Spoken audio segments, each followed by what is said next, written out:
When the NDP first announced its plans to spend billions on rail cars back in the fall, we said this made little sense because the private sector was already investing in building more rail cars, and government intervention would only interfere in the market, making those rail cars more expensive for everyone. By dropping their plan to buy rail cars today, we can see once again that the UCP is leading and the NDP is following, as was the case with our call for turn off the taps legislation and curtailment.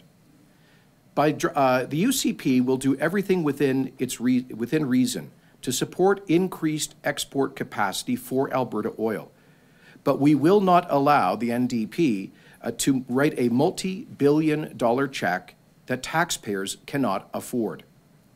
The private sector has already contracted with rail companies to move approximately 200,000 additional barrels per day of Alberta oil.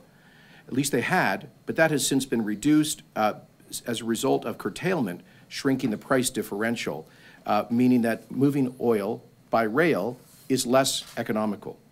In other words, the market for rail is functioning, and this government intervention will bid up the cost for the private sector to contract more rail shipment.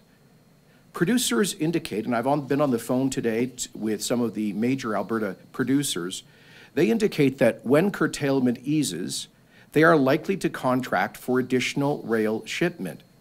What the government has done today, therefore, makes that less likely, and effectively all it does, the Premier's announcement today does, is to move risks and costs from the private sector onto the backs of taxpayers when we can least afford it.